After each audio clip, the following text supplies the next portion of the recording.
Friends, welcome back to Ridhi lifestyle blog in Kannada. ಎಲ್ಲರೂ ಹೇಗಿದ್ದೀರಾ?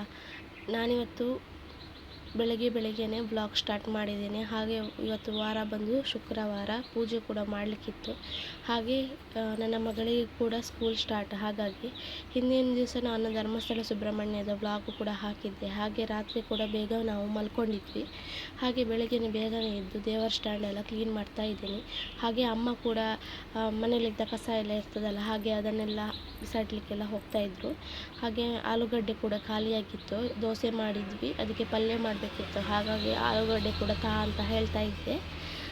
ಹಾಗೆ ನಾನು ದೇವರ ಸ್ಟ್ಯಾಂಡ್ ಎಲ್ಲ ಕ್ಲೀನ್ ಮಾಡಿ, ಹಾಗೆ ಅದರ ಸೈಡಲ್ಲೆಲ್ಲ ತುಂಬ ಧೂಳಾಗಿತ್ತು, ಹಾಗೆ ಎಲ್ಲ ಒರೆಸ್ತಾ ಇದ್ದೀನಿ. ಹಾಗೆ ಹಿಂದಿನ ದಿನ ತಂದಂತಹ ಪ್ರಸಾದ ಎಲ್ಲ ಅಲ್ಲಲ್ಲಿ ಇರ್ತದಲ್ಲ, ಮತ್ತು ಇರುವೆ ಎಲ್ಲ ಬರ್ತದೆ. ಹಾಗಾಗಿ ಅಲ್ಲೆಲ್ಲ ಸ್ವಲ್ಪ ಕ್ಲೀನ್ ಮಾಡ್ತಾ ಇದ್ದೀನಿ. ಎಷ್ಟೇ ದೇವರ ಸ್ಟ್ಯಾಂಡ್ ಕ್ಲೀನ್ ಮಾಡಿದ್ರು ಎಣ್ಣೆ ಥರನೇ ಇರ್ತದೆ. ಹಾಗಾಗಿ ಒಮ್ಮೆ ಕ್ಲೀನ್ ಮಾಡಿದರೆ ಬಿಸಿ ನೀರಲ್ಲಿ ಸ್ವಲ್ಪ ಆದರೆ ಎಣ್ಣೆ ಎಲ್ಲ ಹೋಗ್ತದಲ್ಲ, ಹಾಗಾಗಿ ಎಲ್ಲ ಕ್ಲೀನ್ ಮಾಡ್ತಾ ಇದ್ದೆ. ಹಾಗೆ ಹೊಸ ಪ್ರಸಾದ ಎಲ್ಲ ತೀರ್ಥ ಎಲ್ಲ ಕೊಟ್ಟಿರ್ತಾರಲ್ಲ, ಅದನ್ನೆಲ್ಲ ಬೇರೆ ಎಣ್ಣೆ ಮಾಡ್ತಾ ಇದ್ದೆ. ಹಾಗೆ ಅಮ್ಮ ಕೂಡ ಹೋಗಿ ಕಸ ಎಲ್ಲ ಬಿಸಾಕಿ ಆಲೂಗಡ್ಡೆ ಎಲ್ಲ ತಂದು ಬೇಯಲಿಕ್ಕೆ ಇಡ್ತಾ ಇದ್ದಾರೆ. ನಂದು ಕೂಡ ಕ್ಲೀನಿಂಗ್ ಆಗ್ತಾ ಇತ್ತು. ಅದಾದ ನಂತರ ನಾನು ದೇವರ ಸ್ಟ್ಯಾಂಡ್ ಎಲ್ಲ ಕ್ಲೀನ್ ಆದ ನಂತರ ಮನೆ ಗುಡಿಸ್ಲಿ ಒರೆಸಿಕ್ಕಿತ್ತು. ಹಾಗೆ ನನ್ನ ಮಗಳಿಗೆ ಕೂಡ ಕರಿತಾ ಇದ್ದೆ, ಇದ್ದಳು ಅಂತ ಬೊಬ್ಬೆ ಹಾಕ್ತಾ ಇದ್ದೆ. ಅವಳು ಹಾಂ ಅಂತ ಹೇಳ್ತಾಳೆ, ಅಲ್ಲಿ ಮಲಗ್ತಾ ಇದ್ಲು. ಹಾಗೆ ಈಗ ದೇವರ ಸ್ಟ್ಯಾಂಡ್ ಎಲ್ಲ ಕ್ಲೀನ್ ಆಯಿತು. ದೇವರ ಫೋಟೋವನ್ನೆಲ್ಲ ಒರೆಸಿ ಅಲ್ಲಲ್ಲೇ ಇಟ್ಟೆ. ಅದಾದ ನಂತರ ಗುಡಿಸ್ತಾ ಇದ್ದೀನಿ ಈಗ ನಾನು. ಹಾಗೆ ಗುಡಿಸ್ತಾ ಇದ್ದೀನಿ ಬೇಗನೆ. ಮತ್ತು ದೇವರ ಕೆಲಸ ಎಲ್ಲ, ಪೂಜೆ ಎಲ್ಲ ಆದ ನಂತರ ಮಗಳಿಗೆ ಕೂಡ ರೆಡಿ ಮಾಡಬೇಕಿತ್ತು. 9 ಗಂಟೆ ಒಳಗೆ ಸ್ಕೂಲಿಗೆ ಹೋಗಬೇಕು. ಹಾಗೆ ನಾನೇ ಬಿಡಬೇಕಾಗಿದ್ದರಿಂದ ದೇವರ ದೀಪ ಎಲ್ಲ ಇಟ್ಟಾದ ನಂತರ ಹೋಗೋದು ನನಗೆ ಸರಿ ಆಗ್ತದೆ. ಇಲ್ಲಾದರೆ ಕೆಲಸ ಆಗದೆ ಅಲ್ಲಿ ಬಿಟ್ಟು ಬರೋದು ಸರಿ ಆಗೋದಿಲ್ಲ. ಹಾಗಾಗಿ ಬೇಗನೆ ಗುಡಿಸ್ತಾ ಇದ್ದೀನಿ. ಹಾಗೆ ಮಗಳಿಗೆ ಕೂಡ ಎಬ್ಬಿಸಬೇಕು, ಇನ್ನು ಸ್ನಾನ ಮಾಡಿಸ್ಬೇಕು. ಹಾಗಾಗಿ ಬೇಗನೆ ಮಾಡ್ತಾ ಇದ್ದೆ. ಇಲ್ಲಿ ಬಾಲ್ಕನಿ ನೋಡ್ಬೋದು, ಬಟ್ಟೆ ಎಲ್ಲ ರಾಶಿ ಬಿದ್ದಿತ್ತು.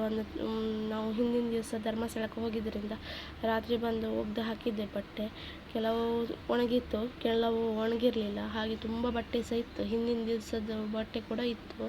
ಹಾಗೆ ಈ ಕಡೆ ಬಾಲ್ಕನಿಗೆ ನೀರು ಹಾಕ್ತಾ ಇದ್ದೀನಿ ಪಾಟ್ಸ್ಗಳಿಗೆಲ್ಲ. ಸಂಜೆ ಹಾಕಿದ್ದೆ, ಆದರೆ ಸ್ವಲ್ಪನೇ ಹಾಕಿದ್ದೆ. ಹಾಗೆ ಬೆಳಗ್ಗೆನೇ ಬೇಗನೆ ಹಾಕ್ತಾ ಇದ್ದೀನಿ. ಯಾಕಂದರೆ ಗುಡಿಸಿ ಆದ ನಂತರ ನೀರು ಹಾಕ್ತೀನಿ, ಆದ ನಂತರ ಒರೆಸ್ಲಿಕ್ಕೆ ಕರೆಕ್ಟ್ ಆಗ್ತದೆ. ಕೆಳಗೆ ನೆಲಕ್ಕೆಲ್ಲ ನೀರು ಬಿದ್ದಿರ್ತದಲ್ಲ, ಹಾಗಾಗಿ ಬೇಗನೆ ಎಲ್ಲ ಗಿಡಗಳಿಗೆಲ್ಲ ಯಾವ್ಯಾವುದು ಹೂ ಎಲ್ಲ ಬಿಟ್ಟಿದೆ, ಚಿಗುರು ಯಾವುದಾಗಿದೆ ಎಲ್ಲ ನೋಡ್ತಾ ಇದ್ದೆ. ಹಾಗೆ ಒಣಗಿರೋದೆಲ್ಲ ತೆಗಿಬೇಕಲ್ಲ, ಹಾಗಾಗಿ ಇವತ್ತೊಂದು ವೈಟ್ ಕಲರ್ ಹೂ ಆಗಿತ್ತು, ತುಂಬ ಚೆನ್ನಾಗಿ ಕಾಣ್ತಿತ್ತು. ಹಾಗೆ ಅದನ್ನು ನೋಡ್ತಾ ಕೂತ್ಕೊಂಡಿದ್ದೆ. ಅದಾದ ನಂತರ ನಾನು ಒರೆಸ್ಲಿಕ್ಕೆ ಕೂಡ ಸ್ಟಾರ್ಟ್ ಮಾಡಿದ್ದೆ. ಬೇಗನೆ ಗುಡಿಸಿ ಒರೆಸುವಂತ. ಆದ ನಂತರ ಸ್ನಾನ ಮಾಡಬೇಕು ಕೂಡ ಇತ್ತು.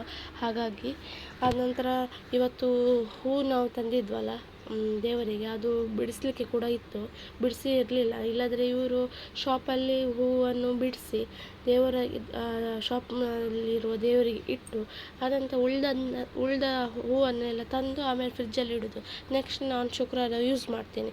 ಆದರೆ ನಾವು ಹಿಂದಿನ ದಿವಸ ಧರ್ಮಸ್ಥಳಕ್ಕೆ ಹೋದ್ರಿಂದ ಗುರುವಾರ ದೇವರಿಗೆ ಅಲ್ಲಿ ಶಾಪಲ್ಲಿ ಹೂ ಇಟ್ಟಿರಲಿಲ್ಲ. ಹಾಗಾಗಿ ಬುಧವಾರನೇ ಇಟ್ಟಿದ್ರು ಇವರು. ಹಾಗಾಗಿ ನನಗೆ ಹೂ ಸಹ ಇರಲಿಲ್ಲ. ನಾವು ಬರುವಾಗಲೇ ಶುಕ್ರವಾರಕ್ಕೆ ಅಂತ ಹೂ ತಂದ್ವಿ.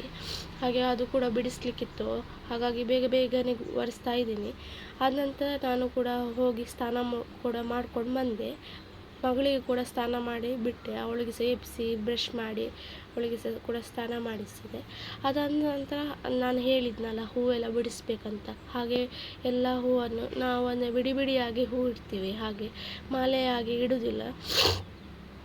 ಇವರು ಹಾಗೆ ಇಡ್ತಾರೆ. ಹಾಗಾಗಿ ಬೇಗನೆ ಅದು ಸಹ ಹೂ ಬಿಡಿಸೋದಂದ್ರೆ ತುಂಬ ಹೊತ್ತಾಗ್ತದೆ. ಹಾಗಾಗಿ 8:30 ಆಗಿತ್ತು. 9 ಗಂಟೆಗೆ ಒಂದು ಅರ್ಧ ಗಂಟೆ ಇತ್ತು. ನೋಡ್ಬೋದು, ನನ್ನ ಮಗಳು ಕೂಡ ಸ್ನಾನ ಮಾಡಿಸಿ ಬಿಟ್ಟಿದ್ದೆ, ಡ್ರೆಸ್ ಎಲ್ಲ ಹಾಕಿಸಿದ್ಲು. ಅದ ನಂತರ ಬೇಗನೆ ಹೂವೆಲ್ಲ ಕಟ್ ಮಾಡ್ತಾ ಇದ್ದೀನಿ. ಅದಾದ ನಂತರ ನಾನು ದೇವರಿಗೆ ಹೂವೆಲ್ಲ ಮುಡಿಸಿ, ಹಾಗೆ ಇವತ್ತು ನಾನು ತುಪ್ಪದ ದೀಪ ಹಚ್ತೀನಲ್ಲ, ಹಾಗಾಗಿ ಹೂವನ್ನೆಲ್ಲ ತೊಳೆದು ಅನಂತರ ದೇವರಿಗೆಲ್ಲ ಮುಡಿಸಿ, ಹಾಗೆ ರಂಗೋಲಿ ಹಾಕಿ ಬಾಗಿಲಿಗೆಲ್ಲ ರಂಗೋಲಿ ಹಾಕಿ ಹೂವೆಲ್ಲ ಇಟ್ಟು ದೇವರಿಗೆಲ್ಲ ಹೂ ಇಟ್ಟು ದೀಪ ಎಲ್ಲ ಹಚ್ಚಿದೆ. ಇಷ್ಟು ಆದ ನಂತರ ಮಗಳಿಗೆ ಕೂಡ ಬೇಗ ಬೇಗನೆ ರೆಡಿ ಮಾಡಿಕೊಂಡು ಅವಳಿಗೆ ಕೂದಲೆಲ್ಲ ಕಟ್ಟಲಿಕ್ಕಿತ್ತು. ಹಾಗೆ ಇವತ್ತು ಹೊಸ ಟಿಫಿನ್ ಎಲ್ಲ ತಂದಿದ್ವಲ್ಲ, ಹಾಗಾಗಿ ಟಿಫಿನ್ ಎಲ್ಲ ತೊಳೆದು ಟಿಫಿನಿಗೆ ಇವತ್ತು ಬಿಸ್ಕೆಟ್ ಮತ್ತು ಬಾಳೆಹಣ್ಣು ಅದೆಲ್ಲ ಹಾಕಿದ್ವಿ. ಹಾಗೆ ನನ್ನ ಮಗಳು ಕೂಡ ಸ್ಕೂಲಿಗೆ ಹೊರಟಳು. ನಾನು ಕೂಡ ಬೇಗ ಬೇಗನೆ ಹೊರಟೆ. ಅವಳ ಫ್ರೆಂಡ್ಸಿಗೆಲ್ಲ ಬಾಯ್ ಹೇಳ್ತಿದ್ದಾರೆ. ಅವರಿಗೆಲ್ಲ ಸೋಮವಾರ ಸ್ಟಾರ್ಟ್, ಆದರೆ ಇವಳಿಗೆ ತುಂಬ ಬೇಗ ಶುಕ್ರವಾರ ಸ್ಟಾರ್ಟ್ ಆಗಿದೆ. ಹಾಗೆ 2 ದಿವಸ ಮಧ್ಯಾಹ್ನ ತನಕ ಮಾತ್ರ, 12:30 ತನಕ ಮಾತ್ರ ಇರ್ತದೆ ಸ್ಕೂಲು. ಹಾಗಾಗಿ ಇವಳು ಸ್ಕೂಲಿಗೆ ಡ್ಯಾನ್ಸ್ ಮಾಡಲಿಕ್ಕೆ ಹೋಗೋದಂತ ಹೇಳ್ತಾ ಇದ್ಲು ನನ್ನ ಜೊತೆ. ಅವಳಿಗೆ ಗೊತ್ತಿಲ್ಲ ಸ್ಕೂಲಿಗೆ ಹೋಗೋದು, ಅಲ್ಲೇ ನಿಲ್ಲಬೇಕಂತ ಏನು ಗೊತ್ತಿಲ್ಲ. ತುಂಬ ಎಕ್ಸೈಟ್ಮೆಂಟ್ ಇತ್ತು. ಹಾಗೆ ಸ್ಕೂಲ್ ಹತ್ರ ಹೋದ್ವಿ. ಅದಾದ ನಂತರ ನಾನು ಅಂದ್ಕೊಂಡೆ ಇವಳು ತುಂಬ ಖುಷಿಯಲ್ಲಿದ್ದಾಳಲ್ಲ, ಹಾಗೆ ಏನು ಅಳುವುದಿಲ್ಲ ಅಂತ ಅಂದ್ಕೊಂಡೆ. ಅದಾದ ನಂತರ ಇವತ್ತು ಮಳೆ ಕೂಡ ಇರಲಿಲ್ಲ, ಹಾಗೆ ಬೇಗನೆ ಬಿಟ್ಟು ಬಂದೆ. ಈಗ ನೋಡ್ಬೋದು ಸ್ಕೂಲ್ ಹತ್ರ ಬಂದಿದ್ದೀನಿ. ಒಳ್ಳೆ ರೀತಿಯಲ್ಲಿ ಬಂದಳು ಮೊದಲು ಫಸ್ಟಿಗೆ ಟೀಚರ್ ಹತ್ರ ಎಲ್ಲ. ಅಂದರೆ ಇವತ್ತು LKG ಅಲ್ಲ, ಇವತ್ತು ನರ್ಸರಿ ಆಗಿದೆ ಈ ಸರಿ ಇಂದ LKG ಅವಳು. ಹಾಗೆ ಆನಂತರ ಸೈನ್ ಎಲ್ಲ ಹಾಕಲಿಕ್ಕಿತ್ತು. ಆಮೇಲೆ ಬುಕ್ಕೆಲ್ಲ ಕೊಟ್ಟಿದ್ದರು ಬೈಂಡ್ ಹಾಕಲಿಕ್ಕೆ, ಅದೆಲ್ಲ ಕೊಟ್ಟು ಅವಳಿಗೆ ಟಾಟಾ ಮಾಡುವಾಗ ಸ್ವಲ್ಪ ಅಳ್ಳಿಕ್ಕೆ ಸ್ಟಾರ್ಟ್ ಮಾಡಿದ್ಳು. ಅದಾದ ನಂತರ ನಾನು ಪೇಟೆಗೆ ಹೋಗಿ ತರಕಾರಿ ಎಲ್ಲ ತಂದೆ, ಸೊಪ್ಪು, ಹೀರೆಕಾಯಿ ಎಲ್ಲ, ಬಾಳೆಕಾಯಿ, ಪಾಲಕ್ ಮತ್ತು ಹರಿವೆ ಸೊಪ್ಪೆಲ್ಲ ಒಳ್ಳೆದಿತ್ತು ಸ್ವಲ್ಪ. ಹಾಗೆ ಮಧ್ಯಾಹ್ನಕ್ಕೆ ಬೇಕಾಗಿತ್ತಲ್ಲ, ಹಾಗಾಗಿ ತಂದೆ. ಇದು ನೋಡ್ಬೋದು ಸ್ಕೂಲಲ್ಲಿ ಕೊಟ್ಟಿರೋ ಇದು ಬೆಲ್ಟ್. ಆಮೇಲೆ ಬುಕ್ಕೆಲ್ಲ ಕೊಟ್ಟಿದ್ದಾರೆ. ಸಣ್ಣ ಮಕ್ಕಳಿಗೆಲ್ಲ ಕಾಪಿ, ABCD ಬರೀಲಿಕ್ಕೆ, 1 2 3 ಬರೀಲಿಕ್ಕೆಲ್ಲ ಕೊಟ್ಟಿದ್ದಾರೆ. ಆದ ನಂತರ ಇದೆಲ್ಲ ಅವರದ್ದು ಬುಕ್ಕು, ಹೋಮ್ವರ್ಕ್ ಅಂದರೆ ABCD ಅದರದ್ದೆಲ್ಲ. ಇದು ಕೂಡ ಅದು ಸೆಮಿಸ್ಟರ್ 1 ಸೆಮಿಸ್ಟರ್ 2 ಅಂತ ಕೊಟ್ಟಿದ್ದಾರೆ. ಅದರಲ್ಲಿ ಆ್ಯಕ್ಟಿವಿಟಿ ಮತ್ತು ಸಾಂಗ್ ಎಲ್ಲ ಇದೆ. ಇದು ನೋಡಿ ಆ್ಯಕ್ಟಿವಿಟಿ ನಮಗೆ ನೋಡಲಿಕ್ಕೆ ಸುಲಭ ಆಗ್ತದೆ, ಆದರೆ ಅವರಿಗೆ ತುಂಬ ಕಷ್ಟ ಇರ್ಬೋದು. ಇದು ಡ್ರಾಯಿಂಗ್. ಹಾಗೆ ಎಲ್ಲ ಮೈಂಡ್ ಹಾಕಲಿಕ್ಕೆ ಹೇಳಿದ್ದಾರೆ. ನೆಕ್ಸ್ಟ್ ದಿವಸ ಕಳಿಸ್ಲಿಕ್ಕೆ ಸಹ ಹೇಳಿದರು. ಈ ಕಡೆ ಅಮ್ಮ ಕಾಫಿ ಮಾಡ್ತಾಯಿದ್ರು. ನಾನು ತಿಂಡಿ ತಿಂದಿರಲಿಲ್ಲಲ್ಲ, ಹಾಗಾಗಿ ನಾನು ಮಗಳನ್ನು ಬಿಟ್ಟು ಬಂದಾದ ನಂತರ ತಿಂಡಿ ತಿನ್ನೋದು, ಇಲ್ಲಾಂದರೆ ಅರ್ಜೆಂಟಲ್ಲೆಲ್ಲ ಆಗೋದಿಲ್ಲ. ಹಾಗಾಗಿ ಈಗ ಅಮ್ಮ ನನಗೆ ದೋಸೆ ಮತ್ತು ಆಲೂಗಡ್ಡೆ ಪಲ್ಯವನ್ನು ತೆಗೆದುಕೊಟ್ರು. ಹಾಗೆ ನಾನು ತಿಂದೆ. ಅದಂತರ ಇವರಿಗೆ ಕೂಡ ಕೊಟ್ಟು ಇವರನ್ನು ಕೂಡ ಶಾಪಿಗೆ ಕಳಿಸಿದ್ವಿ. ಅದಂತರ ನಮ್ಮದು ಅಡುಗೆ ಸ್ಟಾರ್ಟ್ ಆಯಿತು. ಹೀರೆಕಾಯಿ ಪಲ್ಯ ಮಾಡುವ ಅಂತ ಹೀರೆಕಾಯಿ ಕಟ್ ಮಾಡ್ತಾ ಇದ್ದೀನಿ. ಹಾಗೆ ಅಮ್ಮ ಕೂಡ ಆ ಕಡೆ ಕೆಲಸ ಮಾಡ್ತಾಯಿದ್ರು. ನಾವು ಬಾಳೆಕಾಯಿ ಸಾಂಬಾರು ಹಾಗೆ ಹೀರೆಕಾಯಿ ಪಲ್ಯ ಮಾಡುವ ಅಂತ ಅಂದ್ಕೊಂಡ್ವಿ. ಹಾಗಾಗಿ ನಾನು ಹೀರೆಕಾಯಿ ಹಾಗೆ ಎಲ್ಲ ತರಕಾರಿ ಎಲ್ಲ ಕಟ್ ಮಾಡ್ತಾ ಕೊಡ್ತಾಯಿದ್ದೆ. ಅಮ್ಮ ನನಗೆ ಬಾಯಾರಿಕೆ ಆಗ್ತದೆ, ನೀರು ಕೊಡು ಅಂತ ಹೇಳ್ತಾ ಇದ್ದೆ. ಹಾಗೆ ಅಮ್ಮ ಫ್ರಿಜ್ಜಿದ್ದು ನೀರು ಕೊಡ್ತಾಯಿದ್ರು. ಇವತ್ತು ಮೊನ್ನೆ 4-5 ದಿವಸದಿಂದ ಮಳೆ ಇತ್ತು, ಆದರೆ 2-3 ದಿವಸದಿಂದ ಮಳೆ ಇಲ್ಲದ ಕಾರಣ ತುಂಬ ಅಂದರೆ ತುಂಬ ಸೆಕೆ ಮತ್ತು ಬಾಯಾರಿಕೆ ಕೂಡ ಆಗ್ತದೆ. ಹಾಗೆ ಹೊರಗಿನ ಜ್ಯೂಸ್ ಎಲ್ಲ ಒಳ್ಳೆಯದಲ್ಲ, ಹಾಗಾಗಿ ಫ್ರಿಜ್ಜಲ್ಲಿದ್ದ ನೀರು ಕೂಡ ಕುಡಿತಿದ್ದೆ. ಹಾಗೆ ಫ್ರಿಜ್ಜಲ್ಲಿದ್ದ ನೀರು ಕೂಡ ಒಳ್ಳೆಯದಲ್ಲ, ಆದರೆ ನಮಗೆ ಬಾಯಾರಿಕೆ ಬಿಡುವುದಿಲ್ಲ. ಹಾಗೆ ಬಾಯಾರಿಕೆ ಆಗುವಾಗ ಮೊದಲು ನೆನಪು ಬರೋದು ಕೋಲ್ಡ್ ನೀರು. ಹಾಗೆ ಕೋಲ್ಡ್ ನೀರು ಕುಡಿತಿದ್ದೆ. ಅದು ತುಂಬ ದಿವಸದಿಂದ ಕುಡ್ದಿರಲಿಲ್ಲ, ಯಾಕಂದರೆ ಫುಲ್ ಕೋಲ್ಡ್ ಆಗಿತ್ತಲ್ಲ, ಅಂದರೆ ಮಳೆ ಎಲ್ಲ ಇತ್ತು, ಹಾಗೆ ಕುಡಿಲಿಲ್ಲ. ಆದರೆ ಈಗ 2-3 ದಿವಸದಿಂದ ಮಳೆ ಇದರಿಂದ ತುಂಬ ಬಾಯಾರಿಕೆ, ಹಾಗಾಗಿ ಕೋಲ್ಡ್ ನೀರು ವಾಪಸ್ ಸ್ಟಾರ್ಟ್ ಆಗಿದೆ ಕುಡಿಲಿಕ್ಕೆ. ಅದಾದ ನಂತರ ಬಾಲ್ಕನಿಗೆ ಬಂದು ತುಂಬ ಬಟ್ಟೆಗಳೆಲ್ಲ ಇದ್ವು. ಹಾಗೆ ಎಲ್ಲ ಸಣ್ಣ ಸಣ್ಣ ಬಟ್ಟೆ, ದೊಡ್ಡ ದೊಡ್ಡ ಬಟ್ಟೆ ಎಲ್ಲ ಒಣಗಿತ್ತು. ಹಾಗೆ ಕೆಲವು ಒಣಗಿದ್ದ ಬಟ್ಟೆ ಎಲ್ಲ ತೆಗೆದಿಟ್ಟೆ. ಆದ ನಂತರ ಒಣಗದಿದ್ದದೆಲ್ಲ ಮೇಲೆ ವಾಪಸ್ ಹಾಕಿದೆ ಬಿಸಿಲಿಗೆ ಸ್ವಲ್ಪ. ಅದಾದ ನಂತರ ಎಲ್ಲ ಬಟ್ಟೆ ಬಡಿಸ್ತಾ ಕೂತ್ಕೊಂಡೆ. ಹಾಗೆ ಅಮ್ಮ ಕೂಡ ಬಂದು ಮಾತಾಡಿಸ್ತಾ ಇದ್ದರು, ಬೇಗನೆ ಕೆಲಸ ಮಾಡು, ಆದಂಥ ಮಗಳಿಗೆ ಕರ್ಕೊಂಡು ಬರಲಿಕ್ಕೆ ಟೈಮ್ ಆಯಿತು ಬೇಗನೆ ಅಂತ ಹೇಳ್ತಾ ಇದ್ದರು. ಆಲ್ಮೋಸ್ಟ್ ಎಲ್ಲ ಕೆಲಸ ಮುಗ್ದಿತ್ತು, ಯಾಕಂದರೆ ದೇವರಿಗೆ ದೀಪ ಇಡುವ ಕಾರಣ ಬೆಳಿಗ್ಗೆನೇ ಗುಡಿಸಿ ಒರೆಸಿ ಎಲ್ಲ ಆಗ್ತದಲ್ಲ, ಹಾಗಾಗಿ ಬೇಗನೆ ಕೆಲಸ ಆಗಿತ್ತು. ಇಲ್ಲಾಂದರೆ ನಾನು ಈ ಹೊತ್ತಿಗೆ ಮಧ್ಯಾಹ್ನ ಅಂದರೆ ಬೆಳಿಗ್ಗೆ ದೀಪ ಇಡುವ ಮುಂಚೆ ಗುಡಿಸಿರ್ತೀನಿ, ಆದ ನಂತರ ಒರೆಸ್ಬೇಕಾಗ್ತದೆ. ಅಂದರೆ ಅಡುಗೆ ಕೆಲಸ ಎಲ್ಲ ಮುಗ್ದಾದ್ಮೇಲೆ ಆದ ನಂತರ ವಾಪಸ್ಸೆಲ್ಲ ಕಸ ಆಗ್ತದಲ್ಲ, ಹಾಗಾಗಿ ಒರೆಸ್ಲಿಕ್ಕೆ ನಾನು 12 ಗಂಟೆ ನಂತರನೇ ಒರೆಸೋದು. ಆದರೆ ಇವತ್ತು ದೀಪ ಇಡುವ ಕಾರಣ ಬೇಗನೆ ಎಲ್ಲ ಗುಡಿಸಿ ಒರೆಸಿ ಆಗಿತ್ತು.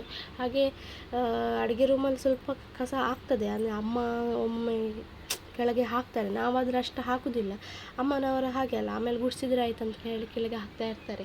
ಹಾಗಾಗಿ ಆಮೇಲೆ ನಾವು ಒಂದು ಸಲ ಗುಡಿಸಿ ಬಿಡ್ತೀವಿ. ಹಾಗೆ ಎಲ್ಲ ಬಟ್ಟೆಯನ್ನೆಲ್ಲ ಮಡಚಿ ಅಲ್ಲಲ್ಲೆಲ್ಲ ಇಟ್ಟು ಆಮೇಲೆ ಮಗಳನ್ನು ಕರ್ಕೊಂಡು ಬರಲಿಕ್ಕೆ ಹೊರಟೆ ನಾನು.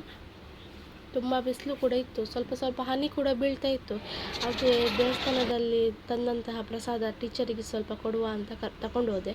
ಇಲ್ಲದ್ರೆ ಎಲ್ಲರಿಗೆ ಹಂಚಿದರೆ ಖಾಲಿ ಆಗ್ತದೆ, ಇಲ್ಲ ಅಲ್ಲಲ್ಲೇ ಇಟ್ಟರೆ ವೇಸ್ಟ್ ಕೂಡ ಆಗ್ತದಲ್ಲ. ಹಾಗಾಗಿ ಸ್ಕೂಲಿಗೆಲ್ಲ ಹೋಗಿ ಮಗಳನ್ನೆಲ್ಲ ಕರ್ಕೊಂಡು ಬಂದೆ. ಆನಂತರ ನಾನು ಶಾಪಿಗೆ ಬಂದೆ. ಸ್ವಲ್ಪ ಹೊತ್ತು ಮಗಳು ಆಟ ಆಡ್ತಾ ಇದ್ಲು. ಹಾಗೆ ಇವರು ಕೂಡ ಇರಲಿಲ್ಲ, ಇವರು ಹೊರಗಡೆ ಹೋಗಿದ್ದರು. ಅದಾದ ನಂತರ ನಾವು ಮನೆಗೆ ಬಂದೆ. ಮಧ್ಯಾಹ್ನ ಊಟಕ್ಕೆ ನಾನು ಆಗಲೇ ಹೇಳಿದ ಹಾಗೆ ಬಾಳೆಕಾಯಿ ಸಾಂಬಾರು ಮಾಡಿದ್ವಿ. ಅಲಸಂಡೆ ಬೀಜ ಮತ್ತು ಬಾಳೆಕಾಯಿ ಹಾಕಿ ಸಾಂಬಾರು ಮಾಡಿದ್ವಿ. ಹಾಗೆ ಧರ್ಮಸ್ಥಳದಲ್ಲಿ ಪ್ರಸಾದ ಕೊಡ್ತಾರೆ. ತುಪ್ಪ ಮತ್ತು ಸಕ್ಕರೆ, ಬೆಲ್ಲ, ಜೇನುತುಪ್ಪ ಹಾಕಿರೋ ಮಿಶ್ರಣದ ಪ್ರಸಾದ ಕೊಡ್ತಾರೆ. ಅದು ಹೀಗೇ ತಿನ್ನಲಿಕ್ಕಾಗಲ್ಲ, ತುಂಬ ಸಿಹಿಯಾಗಿರ್ತದೆ. ಹಾಗಾಗಿ ಅದಕ್ಕೆ ಸ್ವಲ್ಪ ಅಕ್ಕಿ ಅನ್ನ ಮಾಡಿ ಬೇಯಿಸಿ ಅದಕ್ಕೆ ಸ್ವಲ್ಪ ಪಾಯಸ ಮಾಡಿ ಇಟ್ಟಿದ್ದರು ಅಮ್ಮ. ಅದ ನಂತರ ನಾವು ಮಗಳಿಗೆ ಸಹ ಊಟ ಮಾಡಿಸಬೇಕಿತ್ತಲ್ಲ, ಹಾಗಾಗಿ ಬೇಗ ಕೆಲಸ ಕೂಡ ಆಗಿತ್ತಲ್ಲ, ಹಾಗಾಗಿ ಅವಳಿಗೆ ಸಹ ಬೇಗ ಬೇಗನೆ ಊಟ ಮಾಡಿಸ್ತಾ ಇದ್ದರು ಅಮ್ಮ. ಆದ ನಂತರ ನಾವು ಕೂಡ ಊಟಕ್ಕೆ ಕೂತ್ಕೊಂಡು ಆದ ನಂತರ ಬೇಗ ಬೇಗನೆ ಊಟ ಮಾಡಿ ಮಗಳನ್ನು ಮಲಗಿಸ್ಲಿಕ್ಕಿತ್ತು, ಹಾಗೆ ಮಲಗಿಸಿದೆ. ಆದ ನಂತರ ಸಂಜೆ ಟೀ ಎಲ್ಲ ಆಗಿ ದೇವಸ್ಥಾನಕ್ಕೆ ಕೂಡ ಹೋಗಲಿಕ್ಕಿತ್ತು. ಇವತ್ತು ಶುಕ್ರವಾರ ಆದ್ದರಿಂದ ನಾನು ಶುಕ್ರವಾರ ಕುಂಕುಮಾರ್ಚನೆ ಮಾಡಿಸ್ತೀನಿ ವೆಂಕಟರಮಣ ದೇವಸ್ಥಾನದಲ್ಲಿ, ಪದ್ಮಾವತಿ ಲಕ್ಷ್ಮೀ ದೇವಿಗೆ. ಹಾಗಾಗಿ ಅದು ಪ್ರಸಾದ ತರಲಿಕ್ಕೆ ಇತ್ತು. ಹಾಗೆ ಪ್ರಸಾದ ತರುವ ಮೂಲಕ ದೇವಸ್ಥಾನಕ್ಕೆ ಹೋದಾಗೆ ಕೂಡ ಆಗ್ತದೆ. ಹಾಗಾಗಿ ಅಲ್ಲಿ ಕೂಡ ಹೋಗಿ ರಾತ್ರಿ ಮನೆಗೆ ಬಂದು ಊಟ ಮಾಡಿ ಮಲ್ಕೊಂಡ್ವಿ. ಹಾಗೆ ಇವತ್ತಿನ ವ್ಲಾಗನ್ನು ನಾನು ಇಲ್ಲಿಗೆ ಮುಗಿಸ್ತೀನಿ. ಇವತ್ತಿನ ಶುಕ್ರವಾರದ ಬ್ಯುಸಿ ರೂಟೀನನ್ನು ಕೂಡ ನಿಮ್ಮ ಜೊತೆ ಶೇರ್ ಮಾಡಿದ್ದೇನೆ. ಈ ವ್ಲಾಗ್ ನಿಮಗೆ ಇಷ್ಟವಾದಲ್ಲಿ ಲೈಕ್ ಮಾಡಿ, ಹಾಗೂ ನನ್ನ ಈ ಚಾನಲನ್ನು ಇನ್ನೂ ಸಬ್ಸ್ಕ್ರೈಬ್ ಮಾಡಲಿಲ್ಲ ಅಂದರೆ ಪ್ಲೀಸ್ ಸಬ್ಸ್ಕ್ರೈಬ್ ಮಾಡಿ, ಹಾಗೂ ವಿಡಿಯೋ ನೋಡಿ ಆದ ನಂತರ ಒಂದು ಲೈಕ್ ಮಾಡೋದನ್ನು ಮರಿಬೇಡಿ. ನೆಕ್ಸ್ಟ್ ವ್ಲಾಗಲ್ಲಿ ಸಿಗ್ತೀನಿ. ಅಲ್ಲಿಯವರೆಗೆ ಟೇಕ್ ಕೇರ್, ಬಾಯ್. ಕೆಲವು ಫೋಟೋಸ್ಗಳು ಹಾಕಿದ್ದೀನಿ ಮಗಳದ್ದು, ನೀವು ನೋಡಿ ಎಂಜಾಯ್ ಮಾಡ್ತೀರಾ ಅಂತ ಅಂದ್ಕೊಳ್ತೀನಿ. ಓಕೆ ಫ್ರೆಂಡ್ಸ್, ನೆಕ್ಸ್ಟ್ ವ್ಲಾಗಲ್ಲಿ ಸಿಗ್ತೀನಿ. ಟೇಕ್ ಕೇರ್, ಬಾಯ್.